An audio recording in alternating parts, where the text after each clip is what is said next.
You have to learn the rules of the game and then you have to play better than anyone else. आपण part 1 मध्ये बघितलेलं आहे की model code of conduct जो बार council of Maharashtra आणि गोवाने provide केलेला आहे येत्या ह्या बार काउन्सिल ऑफ महाराष्ट्र आणि गोवाचे 2026च्या इलेक्शनसाठी. आता ह्या पार्टमध्ये आपण बघणार आहोत की डिस्क्वालिफिकेशन रिलेटेड जो एक आपण बघतोय मेंबर्समध्ये एक कुठं ना कुठं किऑज आहे की कसं हे डिस्क्वालिफिकेशन पकडलं जाऊ शकतं किंवा exact bar council of Maharashtra आणि गोवा यांचं जे लेटेस्ट नोटिफिकेशन आलं डिसेंबर 2025 मध्ये त्यामध्ये काय नमूद केलेलं आहे. ह्या सगळ्या आपण रूल्स बघणार आहोत 2016, 2022, 23 आणि 25 ह्या रूल्समध्ये काय म्हटलेलं आहे आणि आपण जाणून घेणार आहोत रिपील्ड ओव्हररायडिंग इफेक्ट हे जे वर्डिंग्स वापरलेले आहे याचं इंटरप्रिटेशन कसं घेतलं जाऊ शकतं. आपण बघतो ह्या रिलेटेड सुप्रीम कोर्टमध्ये पण एक पेंडिंग पिटिशन आहे. आव्हाड सरांकडून आपण ह्या पार्ट 2 मध्ये जाणून घेणार आहोत की डिस्क्वालिफिकेशन रिलेटेड काय रूल्स म्हणतात, रिपील ओव्हररायडिंग इफेक्ट याचं इंटरप्रिटेशन कसं घेतलं. 9 फेब्रुवारी 2026 ला हाय पॉवर कमिटीने काही रूल्स नमूद केलेले आहे, काही नोटिफाय केलेले रूल्स आहेत relating to the ballot paper, ते पण आपण जाणून घेणार आहोत आव्हाड सरांकडून. सर, यापूर्वी आपण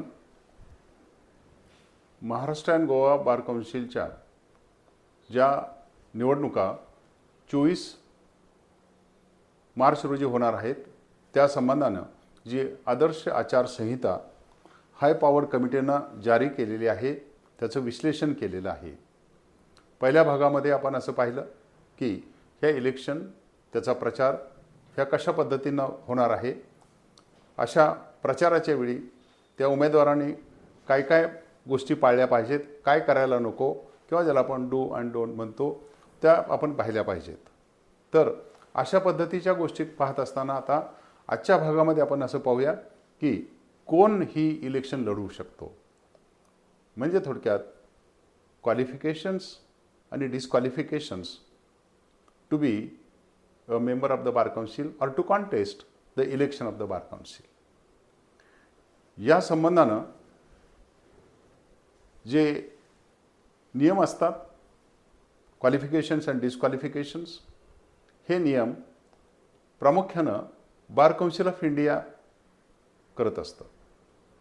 जो आपला ॲडव्होकेट्स ॲक्ट 1961 आहे त्या ॲक्टनं डेलिगेशन ऑफ पॉवर केलेलं आहे की पार्लमेंटनं 1961चा ॲडव्होकेट्स ॲक्ट करत असतानाच नेहमी वारंवार संसदेला नियम करणं शक्य होणार नाही म्हणून हे डेलिगेशन ऑफ पॉवर करून टाकलेलं आहे.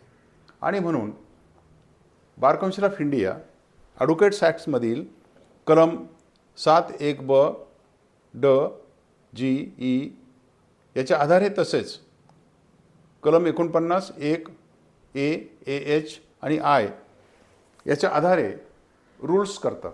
म्हणजे थोडक्यात त्यांना रूल मेकिंग पॉवर आहे.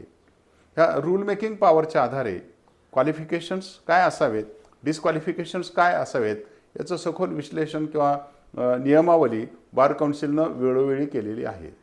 याआधी 2015 साली, 16 साली, नंतर 2022 साली 20 सप्टेंबर 2022 साली आणि आता 23 जून 2023 साली अशा विविध नियमावल्या तयार करण्यात आलेल्या होत्या.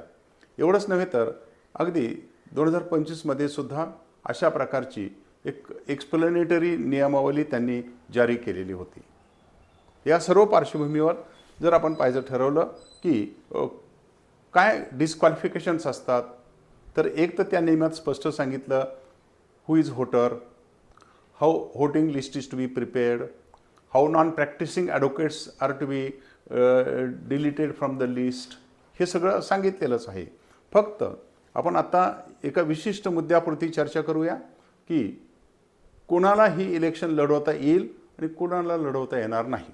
म्हणजे थोडक्यात ही जी डिस्क्वालिफिकेशन सांगितली ती आपल्याला 3 प्रकारात वर्गवारी करता येतात. पहिलं डिस्क्वालिफिकेशन आहे की जो माणूस कोणती नोकरी करतो किंवा जॉब करतो त्याला एकतर ॲडव्होकेट म्हणूनही काम करता येत नाही, त्याची सनद सस्पेंडही होत असते किंवा ती अबेन्समध्ये राहत असते, फ्रोझन कंडिशनमध्ये राहत असते, साहजिकच त्याला ही इलेक्शन काय कॉन्टेस्ट करता येत नाही. दुसरी गोष्ट आहे ती म्हणजे की जर का कोणताही वकील ॲडव्होकेट हे कोणत्याही गुन्ह्यास्तव कन्व्हिक्ट झालेले असतील की ज्यामध्ये मोरल टर्प्युट्यूड किंवा अशा प्रकारच्या मोरॅलिटीचे रूल्स इन्व्हॉल्व झालेले असतात, त्यालाही करता येणार नाही. जिथं त्यानं सिरियस ऑफेन्स केलेला असेल की ज्यासाठी 7 वर्षापेक्षा जास्त शिक्षेची सोय असेल, तर अशा केसमध्येही अशा प्रकारचं नियंत्रण सांगितलेलं आहे. आपला आजचा खरा मुद्दा आहे की जर का एखाद्या वकिलानं ते स्टेटमध्ये त्या प्रांतामध्ये कुठल्या तरी तालुका, जिल्हा, डिस्ट्रिक्ट किंवा हायकोर्ट अशा बार असोसिएशनचे पदाधिकारी असतील, म्हणजे प्रेसिडेंट, व्हाईस प्रेसिडेंट किंवा सेक्रेटरी अशा प्रकारचे पदाधिकारी असतील, तर मग त्यांना आता येऊ घातलेल्या बार काउन्सिलसाठी इलेक्शन कॉन्टेस्ट करता येणार नाही. एवढंच नव्हे तर त्या रूल्समध्ये असं स्पष्टपणे सांगितलेलं आहे की जर का असा पदाधिकारी असलेल्या on the date of the notification असे शब्द आहेत, ज्या दिवशी महाराष्ट्र आणि गोवा बार काउन्सिलचं नोटिफिकेशन निघालं त्या दिवशी जे ऑफिस बेरर असतील तर त्यांना ही इलेक्शन लढवता येणार नाही. मात्र याच्यातून सुप्रीम कोर्ट बार असोसिएशन यांना स्पष्टपणे वगळण्यात आलेला आहे, त्यांना हा नियम लागू नाही. हा जो नियम होता हा 2016च्या आणि 2022च्या रूल्समध्ये होता. मात्र जेव्हा ॲडिशनल रूल्स फ्रेम करण्यात आले, ॲडिशनल डिस्क्वालिफिकेशन सांगण्यात आले, त्यासाठी 23 जून 2023मध्ये शेवटचे रूल्स फ्रेम करण्यात आले किंवा मेजर रूल्स फ्रेम करण्यात आले.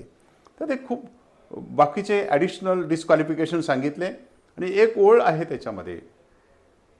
ती ओळ असं म्हणते की आधीच्या रूल्समध्ये असलेले जे नियम किंवा रूल्स जर का ते या म्हणजे 23 जून 2023च्या नियमांशी किंवा रूल्सशी जर का इन कॉन्फ्लिक्ट विथ असतील किंवा कॉन्ट्ररी असतील, मग मात्र आधीच्या म्हणजे 16, 22 त्या रूल्समधील त्या तरतुदी ह्या रिपील समजाव्यात. रिपील म्हणजे नष्ट करणे किंवा रद्द करणे. मग त्या तरतुदी आपोआप रद्द होतील. Deem to have been repealed असे शब्द वापरलेले आहेत. आता प्रश्न उपस्थित होतो की जर का आधीच्या रूल्समध्ये असलेल्या तरतुदी संबंधानं इथे काही भाष्य केलेलं नाही आणि नवीन डिस्क्वालिफिकेशन्स घातलेले असतील, तर मग आता आधीच्या तरतुदी म्हणजे बार असोसिएशनचं सदस्यत्व असणे, अध्यक्ष असणे, उपाध्यक्ष असणे, सेक्रेटरी असणे, ह्या तरतुदी आता 23मध्ये काहीच त्याच्याविषयी नामोल्लेख नाही किंवा काहीही भाष्य केलेलं नाही. तरीही ह्या 2023च्या तरतुदीच्या अन्वये आधीचं जे बार असोसिएशनचं सदस्यत्व, अध्यक्षपद एटसेट्रा हे जे सांगितलं आहे त्याला ओव्हररायडिंग इफेक्ट आहे का? 2023च्या सर्क्युलरमध्ये 2 शब्द प्रामुख्याने वापरलेत, रिपील आणि ओव्हररायडिंग इफेक्ट. म्हणजे थोडक्यात या प्रश्नाचं उत्तर देण्यासाठी आपल्याला रिपीलचा अर्थ समजावून घेणं आवश्यक आहे आणि ओव्हररायडिंग इफेक्ट समजावून घेणं आवश्यक आहे. रिपील म्हणजे काय, तर जेव्हा नवीन कायदा रिपील हा शब्द वापरतो आणि म्हणतो की आधीचा कायदा रिपील करण्यात आलेला आहे, आधीचा कायदा रद्द होतो. नवीन कायद्यामध्ये रिपील शब्द आला, आधीचा कायदा रद्द होईल. इथे त्यांनी काय म्हटलंय की जर का आधीचा कायदा, आधीचे rules they are in conflict with or contrary to 2023 rules, then it shall be deemed to be repealed. There is no express repeal, there is a constructive or deemed repeal of the earlier law. While second is providing for overriding effect. Whenever the word override or overriding effect is used by the legislature or in any rules, it means this law or these rules shall prevail over the previous rules. मग जर का या रूल्समध्ये त्या प्रकारचं जे disqualification आहे की बार असोसिएशनचं सदस्यत्व किंवा अध्यक्ष किंवा उपाध्यक्ष किंवा ऑफिस बेरर असणं, हे 2023च्या रूल्समध्ये कुठंच म्हटलेलं नाही. जर का ते 2023च्या रूल्समध्ये कुठंच म्हटलं नसेल तर मग त्याला ओव्हररायडिंग इफेक्टचा मुद्दा येईल काय? आणि या संबंधानं माझं स्वतःचं असं मत आहे की इथे रिपीलचा तर काय प्रश्नच येत नाही. रिपील कशासाठी आहे? Contrary or in conflict with. So earlier rules are not contrary to or in conflict with the subsequent. कारण सबसिक्वेंट रूलमध्ये ऑफिस बेअररच्या डिस्क्वालिफिकेशन संबंधानं काहीही सांगितलेलं नाही.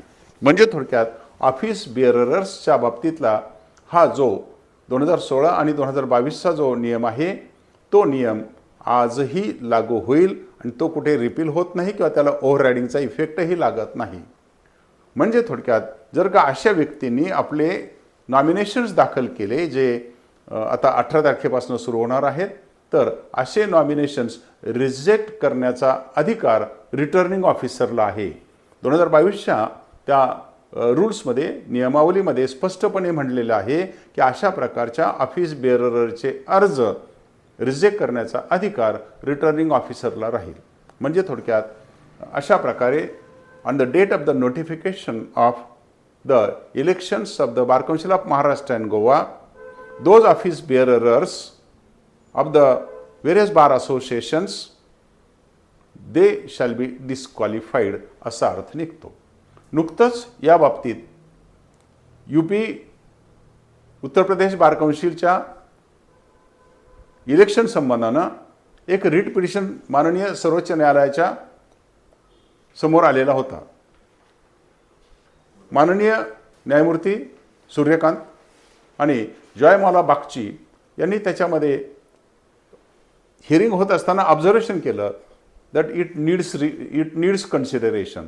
हे मॅटर जे आहे त्यात लक्ष घालावं लागणार आहे किंवा लक्ष घालण्यासारखं आहे असं वक्तव्य केलं. मात्र त्यामध्ये त्यांनी कोणतेही इंटेरिम रिलीफ दिलेले नाही, तात्पुरता काही आदेश केलेला नाही. त्याचं कारण त्यांनी खूप छान सांगितलंय. ते असं म्हणाले की सुमारे 10 वर्षानंतर आणि यूपीची इलेक्शन लागल्यानंतर तुम्ही आमच्याकडे आलेला आहात. म्हणजे थोडक्यात अशा प्रकारे कोणी पिटिशन केला तरीही एकदा नोटिफिकेशन जारी झालेलं असल्यामुळे आणि election machinery has been put into motion अशा प्रकारचं डिस्क्वालिफिकेशन रद्द होण्याची शक्यता वाटत नाही. खरं पाहता जो पिटिशन माननीय सर्वोच्च न्यायालयाच्या पुढे आलेला आहे त्यामध्ये त्या पक्षकारांनी ती होती बुलंदशहर डिस्ट्रिक्ट बार असोसिएशन. त्यांचं म्हणणं वेगळं होतं. त्यांनी या पॉईंटवरती आर्ग्यू केलेलं नव्हतं. त्यांचं म्हणणं होतं हा नियम काय सांगतो की कोणत्याही बार असोसिएशनचे ऑफिस बेअरर्स म्हणजे president, vice president and secretary खालच्या किंवा त्याच्या खालच्या दर्जाच्या ऑफिस बेअरर्सला हा नियम लागू नाही. हे जे वरच्या दर्जाचे ऑफिस बेअरर्स आहेत त्यांना अशा प्रकारची इलेक्शन लढवता येणार नाही. तिथे म्हणलं accepting the supreme court bar association.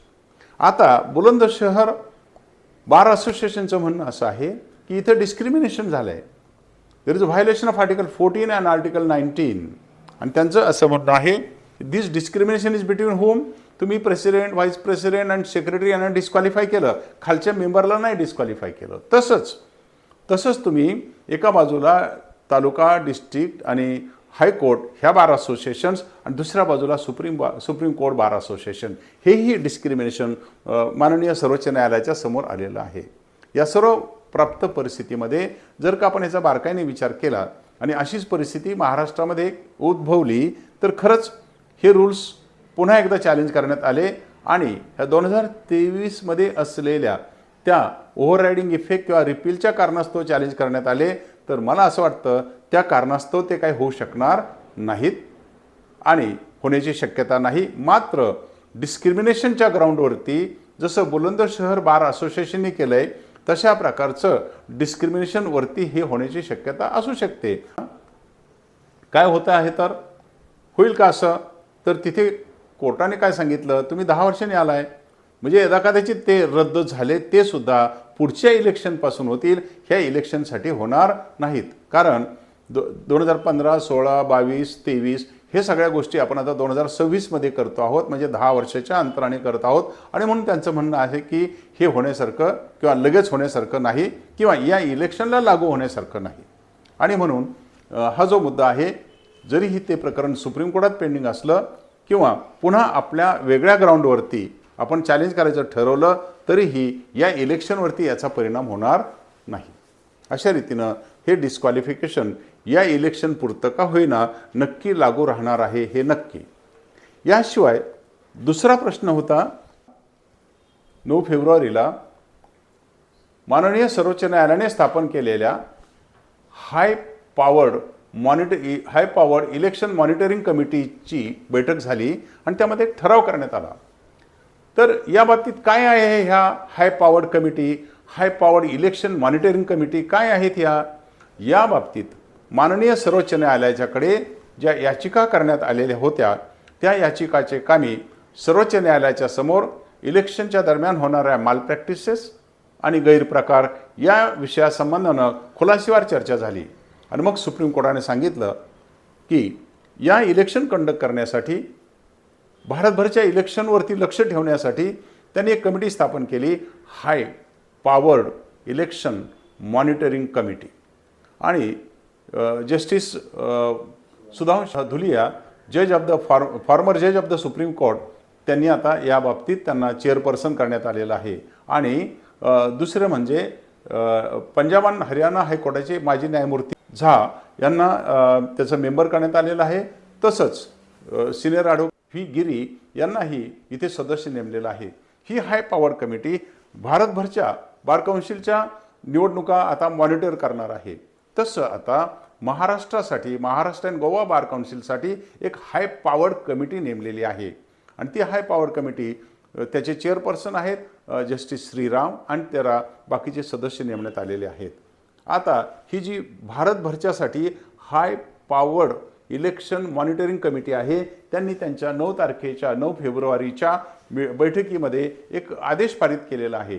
आणि तो आदेश असं म्हणतो आहे की 1 बॅलट असाव्यात का 2 बॅलट. म्हणजे थोडक्यात आधी असं घाटत होतं, आपल्याही स्टेट बार काउन्सिलला असं वाटत होतं की 1 बॅलट पेपर हा ओपनसाठी असावा, ओपन कॅटेगरीसाठी असावा आणि 1 बॅलट पेपर हा रिझर्व्ड कॅटेगरीसाठी असावा. जसं की आपणा सर्वांना माहिती आहे माननीय सर्वोच्च न्यायालयाने त्या याचिकेमध्ये सांगितलेलं होतं की ह्या 25 पैकी आता 7 जागा ह्या स्त्री वकिलांच्यासाठी राखीव करण्यात याव्यात. त्यापैकी 5 सीटसाठी निवडणूक व्हावी आणि 2 या कोऑप्शनच्या पद्धतीने घेण्यात याव्यात. म्हणजे आता थोडक्यात 5 भगिनींचं आता काय होणार आहे तर इलेक्शन होणार आहे.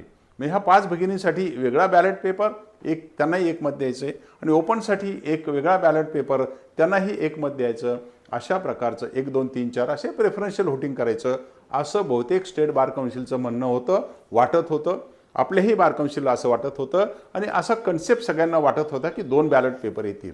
मात्र आता ह्या कमिटीमध्ये त्यांनी आता असं स्पष्टपणे सांगितलेलं आहे की आता एकच बॅलेट पेपर राहील. म्हणजे यांच्यासाठी वेगळं आणि फिमेल भगिनी वर्गासाठी वेगळं असं काही येणार नाही. फक्त त्यांनी पुढेही हे सांगितलं आहे की जेव्हा ह्या बॅलेटमध्ये ज्या राखीव मतदान व्हायचं आहे, श्री राखीव मतदान व्हायचं आहे, त्यांच्या नावापुढे W असं स्पष्ट लिहिलं पाहिजे आणि त्यांचं आयडेंटिफिकेशन स्पष्ट झालं पाहिजे.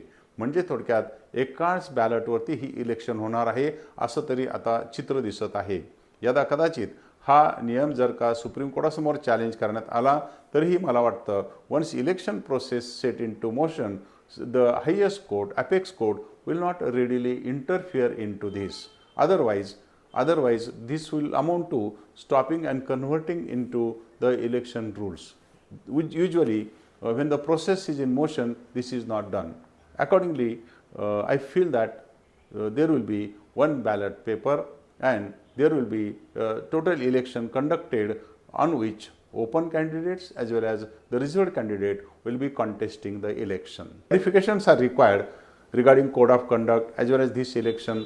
Whenever such issue comes, the secretary of the bar council he shall call upon the high power committee for our state and he shall get the clarifications from the honorable high power committee for the state of Maharashtra and Goa. Thank you.